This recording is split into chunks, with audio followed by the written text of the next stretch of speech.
नमस्कार शेतकरी मित्रांनो, बंधूंनो, मी राजभाऊ उगले, राहणार कोठाळा, तालुका अंबड, जिल्हा जालना. मित्रांनो, आपल्या बळीवंश या युट्यूब चॅनलमध्ये सर्वांचे हार्दिक हार्दिक स्वागत. आज 26 एप्रिल 2026. मित्रांनो, या ECMWF मॉडेलने संपूर्ण राज्यामध्ये, देशामध्ये मोठ्या प्रमाणात तापमान दाखवलेलं आहे. हे तापमान मित्रांनो येणाऱ्या 29 तारखेपासून यामध्ये घट होत आहे. 29 ते 1 मे पासून मित्रांनो तापमानात काही अंशी दिलासा मिळणार आहे. सर्वस्व दिलासा नाही. संपूर्ण मे जर आपण पाहिला तर हा आपल्याला 40-42च्या घरात, 40च्या घरात, 38 ते 40च्या घरात तापमान महाराष्ट्रात आपल्याला जाणवेल.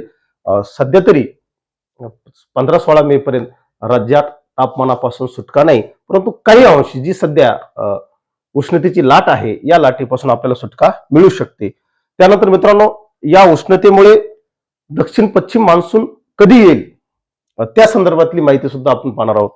त्याचे काही मॉडेल आपल्या हाती लागलेले आहेत. तर मित्रांनो, हे संपूर्ण तापमानाचंच नकाशे. हे मित्रांनो ECMWF नावाचं एक मॉडेल आहे. या मॉडेलने केरळमध्ये कधी दक्षिण पश्चिम मान्सूनची एंट्री होईल साधारणतः यांनी वेळेआधी येईल. मेच्या शेवटच्या आठवड्यात अशी तारीख दिलेली. साधारणतः 25 मे ते 30 मे पर्यंत जर इथं आला तर तो वेळेआधी आला असं आपल्याला म्हणता येईल. या मॉडेलने आपल्याला मेच्या शेवटचा आठवडा या ठिकाणी दाखवलेला आहे. म्हणजे 25 मे ते 1 जून पर्यंत आपल्याला या ठिकाणी वेळेआधी दक्षिण पश्चिम मान्सून येईल. याचं कारण असेल वाढतं तापमान.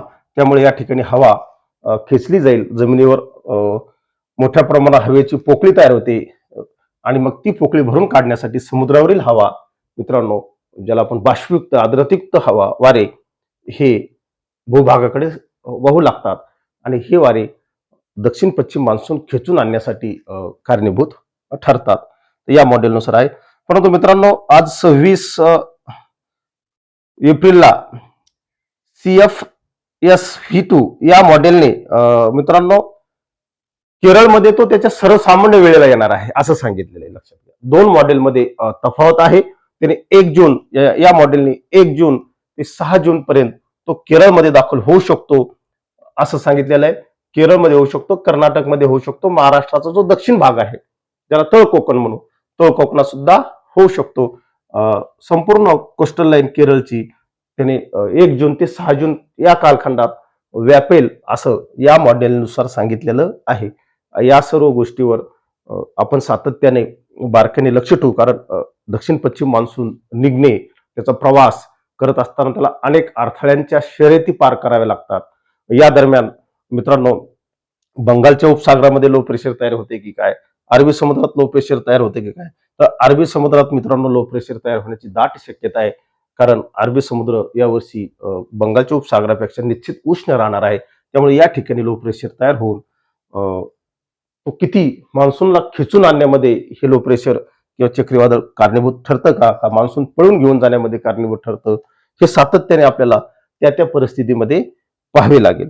मित्रांनो, निश्चित आपल्या दक्षिण पश्चिम मान्सूनवर एक प्रकारचा दबाव आहे. हे मित्रांनो जगातलं टॉपचे मॉडेल आहे, जी संस्था आहे WMO या संस्थेनं मित्रांनो अल निनो उद्भवत आहे हे त्याने सांगितलेलं आहे.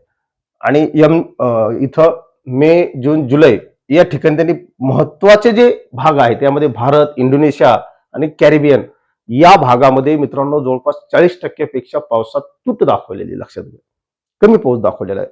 म्हणजे अशा रीतीनं या सर्व मॉडेलचा जर आपण विचार केला तर यांना साऊथ वेस्ट मान्सूनवर एक दबाव आहे. अल निनो उद्भवतोय.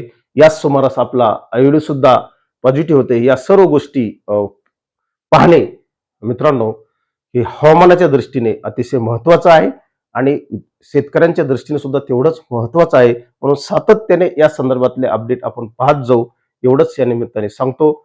येणारा दक्षिण पश्चिम मान्सूनच्या सर्व माझ्या शेतकरी बांधवांना हार्दिक हार्दिक शुभेच्छा आपण व्यक्त करू. तो वेळेत यावा, चांगला बरसावा, निश्चित आपल्या भारतीय भूमीला सुजलम सुफलम करावा.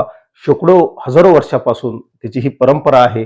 यावर्षी सुद्धा चांगला पाऊस पडावा अशीच आपण ईश्वरचरणी प्रार्थना करू, एवढंच या निमित्ताने सांगतो आणि थांबतो. जय हिंद, जय महाराष्ट्र. अधिक माहितीसाठी IMD ला फॉलो करा. धन्यवाद.